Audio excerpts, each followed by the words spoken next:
Hello everyone and welcome back to Vida Fútbol. My name is Luis Laureano. Today we're going to talk about the 4-4-2 and its different variations. So here we have one of the first usages of the 4-4-2, and the 4-4-2 was in the early days used with a sweeper and the line of three right in front. So this was actually focused on having security behind the defensive line, and essentially what this sweeper would do is, like the name entitles, kind of sweep things up or clear things up. The sweeper is also known as a Libero, and let's take a look, for example, at what could happen with this 4-4-2. So let's say, for example, here our stopper gets beat, and essentially it was the sweeper that will clean things up. And when this was used, a lot of the attacking teams, they would attack through just dribbling.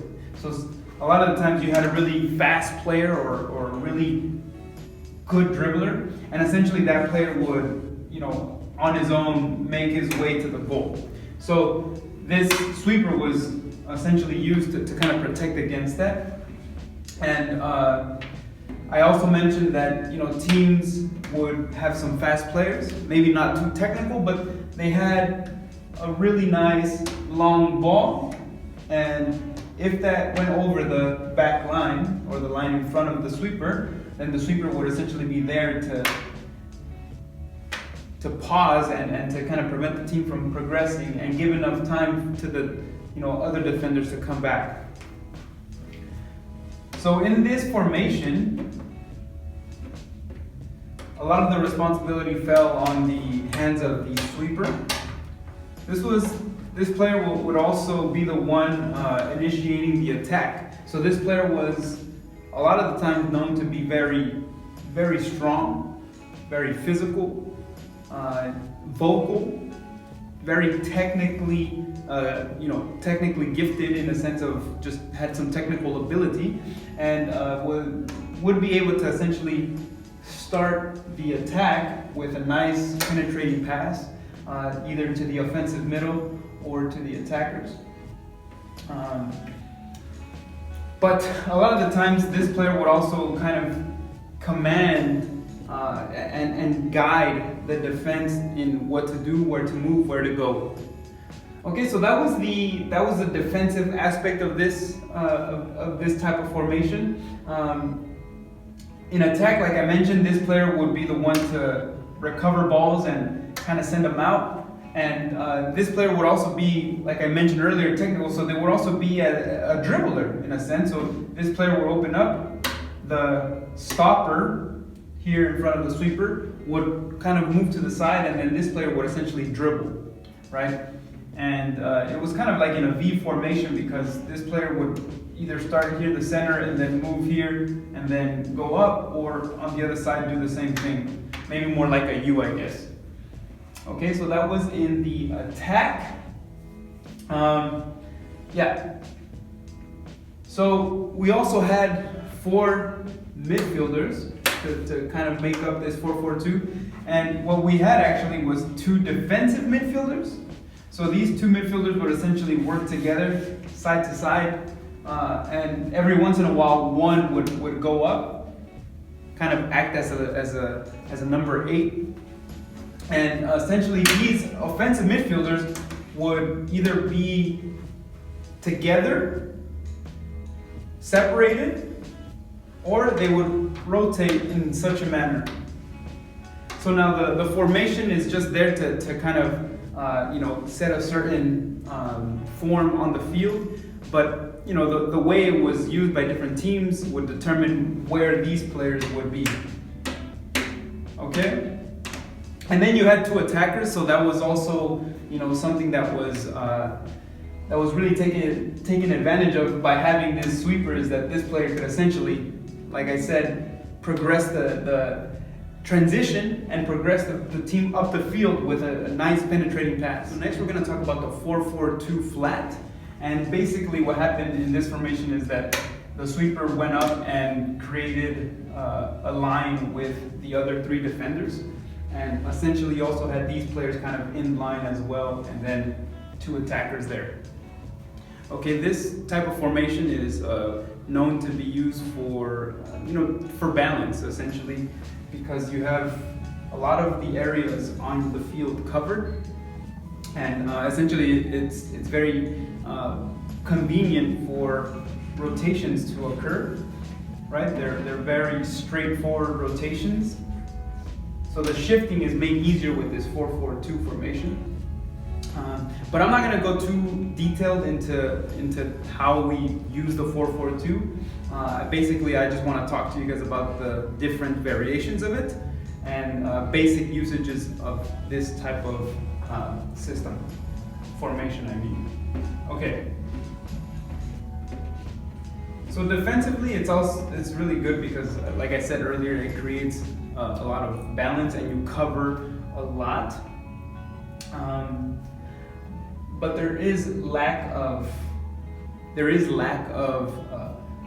a number 10 or a playmaker, we should say, and that kind of impacts the form of attack, because the space between the strikers and the midfielders is quite big. So a lot of teams, they can kind of penetrate. If they get past the attackers, they can really penetrate into this line here of midfielders.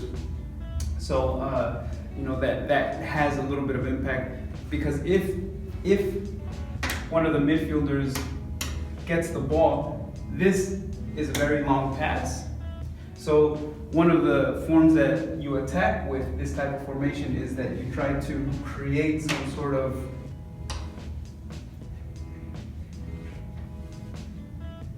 a situation where you're at a numerical advantage.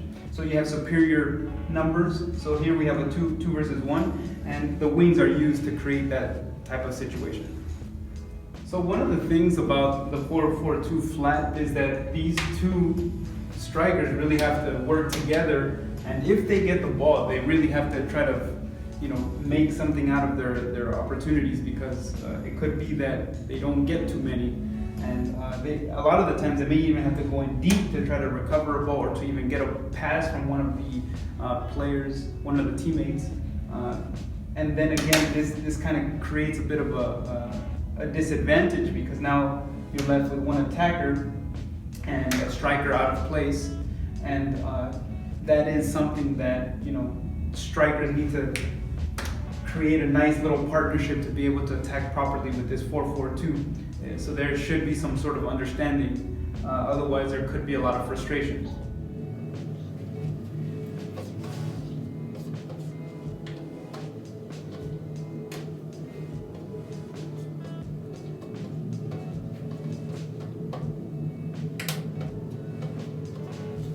So as you can see here, now we have the 4-4-2, but with the diamond. And essentially, like the name implies, this diamond, essentially what you have is a lot of triangles, right? You create triangles, and you might hear this a lot in football, but these triangles are what you try to build so that you can create plays.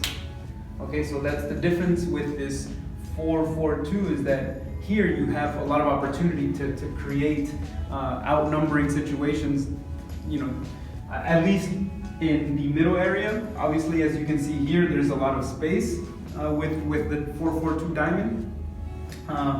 But here you have your still your back line. So the line of 4 is flat. In the center, your midfielders are in a diamond shape, and the number 10 is quite high in this type of formation. And then you have your 2 attackers very wide. A lot of the time, these are really good dribblers, and can really take advantage of 1 versus 1s and just those type of situations. Therefore, there's not too much worry with leaving these players with not too much help. But in this type of formation, you tend to see a lot of the left and right backs kind of really push up high and act as wingers. And this is a very, very exhausting position for these left and right backs. But they're very, very integrated into the attack. So this is important to keep in mind. But yeah, we also will have a video for the 4-4-2 diamond. So I don't want to go into too much detail, but essentially that is the general idea of how it looks and basic ideas of how it's used. Defensively, you try to be very compact and essentially this type of formation you should have a lot of possession, or at least your goal should be to kind of have the ball and to be creating situations. So when this type of formation loses the ball, a lot of the times they try to recover the ball as soon as they can. So very, very big teams or teams that focus on demanding the ball and really being very aggressive in that sense, they tend to use this formation, and then as soon as they lose the ball, they try to recover as soon as possible so that they don't have to move too much out of place, so that when they do recover the ball, they're already in a position to be in attack. So this is very aggressive. So let's say, for example, they win the ball there, then you're already so high up and you already have two options that are available to you. And essentially, that is something that you should keep in mind with this formation. Okay, but you can watch my video with the 4-4-2 diamond so that you guys can get a better understanding of the breakdown and how you can use this with your team and create plays with your team. Essentially, that is it for the 4-4-2 formation and its variations. I hope you guys enjoyed the video. Thank you guys for watching. Remember to subscribe, like the video, comment if you have any comments or any questions. Thank you for watching. I'll see you guys next time.